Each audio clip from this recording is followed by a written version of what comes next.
Hello, welcome back today. Today I wanted to touch on something that is just like so alive in creators, and not just like content creators, but any kind of creators.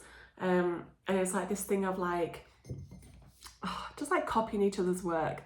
Now, I have been at both ends of the spectrum completely. So like, I've been on the ends where like, only I've offered this particular thing, and then somebody else is offering it that I know, and I'm like, oh, well, hello there. And feeling everything that comes up there, you know. And then I've also been on the end where somebody else has inspired me, has initiated and awoken something within me, and I'm like, God damn, I feel that, you know, I want to do that. So then I've been inspired. So I've personally both been the person who's inspired and been inspired. So I really hold like the nuance of the situation. It's so icky and it's just not comfortable to be on either side. And I really like honor as well, and respect. I've got like a deep respect for the people who like do copy things from like pure intention. Not the people who just like copy for the sake of taking and wanting what the other person's got for themselves. But like if somebody is truly inspired by somebody else and they deeply feel like, I want to do that, that's a bit of me, you know, that's really resonated with something in my soul, in my heart, like they've really spoken, pulled out a part of me, like called a part of me forth that's like been dormant, then I respect that, you know. Like, it's hard. And especially when we're in the spiritual industry, like it's so needed in today's world. Like the work we do is needed. So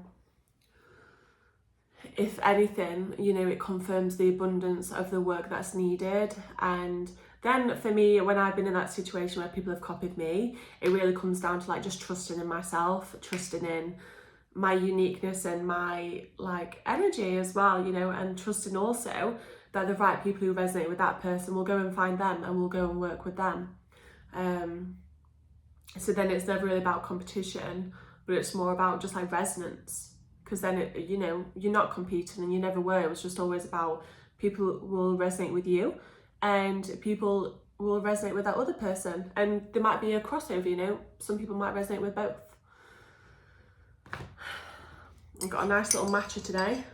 You can't see how messy the cup is, but it's got a lot of cinnamon and lipstick. Yeah.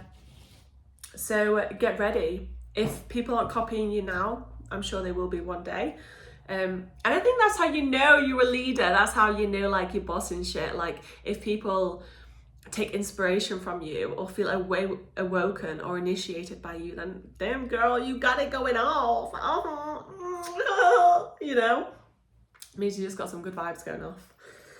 And I love this. I feel like my life is really good at like showing me both sides of the coin, both sides of the spectrum. And like really these like maybe like past 6 months, I've really been mastering this, like not taking things too personally, not being too attached, to applying like narratives or stories to things, because allowing the nuance of the human experience of like, but that might be me one day, so I'm not going to judge or like hate on that person, and be so attached to that, because, you know, I'm sure I probably do that.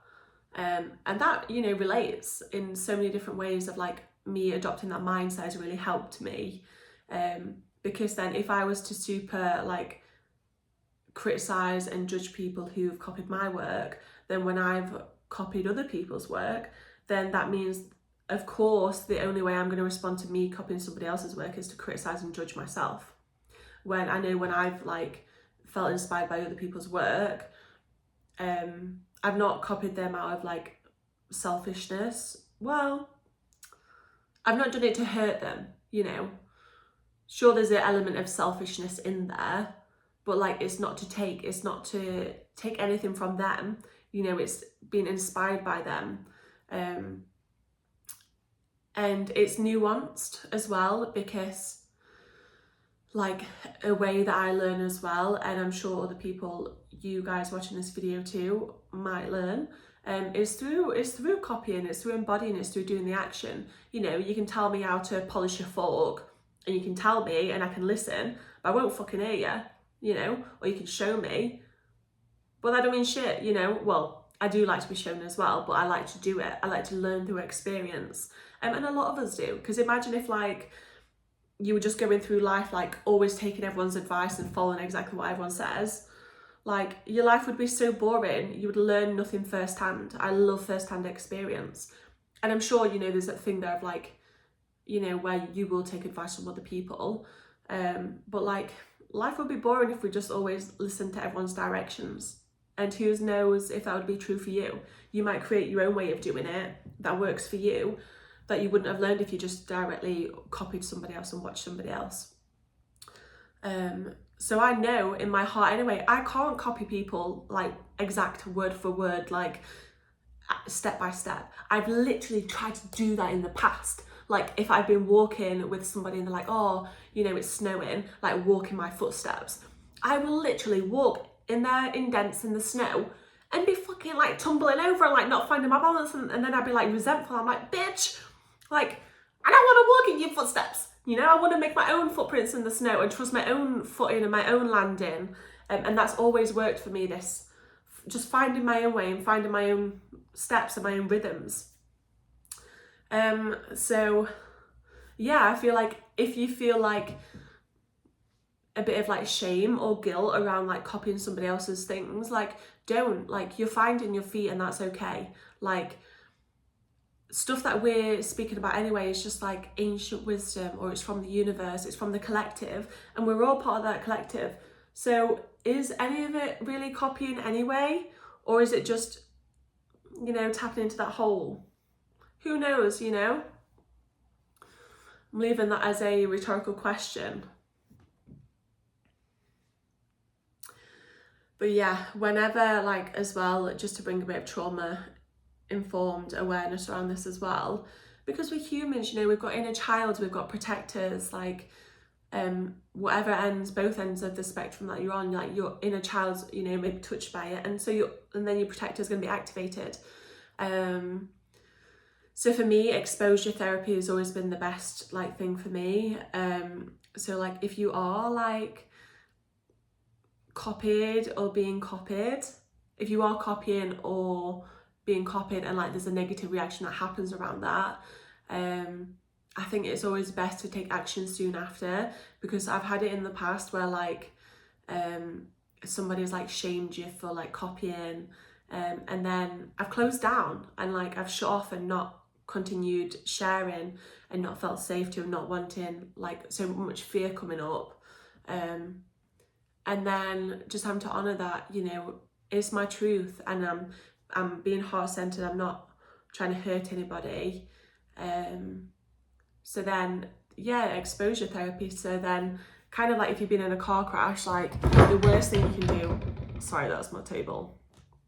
The worst thing that you can do is never go in a car again, you know, or like, oh my God, you're gonna be fucking shit scared of cars for like years if you're never getting one, you know, that's going to become like a deep trauma. Whereas if like you get in a car instantly, like soon after, you know, you regulate your nervous system, come back to feeling safe and centered and grounded and like you've got yourself, then get in the car again, you know. So if you're, you know, a new creator trying to make something up, like copy again, you know. Sorry to say it. Like copy again, you know, but because you're not copying, you're taking inspiration that's similar to that person, but like you're doing it in your own way, with your own rhythm, with your own spin, with your own energy, your own words. And like trends are people copying each other anyway, you know. So even if you were directly copying each other, it's not that bad, it's not that big of a deal. And yeah, like we're just humans at the end of the day.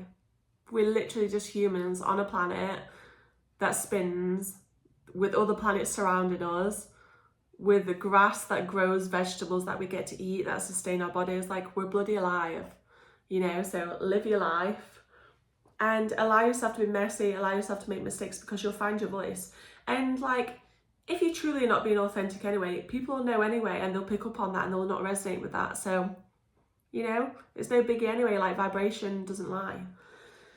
So yeah, so if you notice somebody copying you, maybe just like, yeah, allow yourself to go through that process.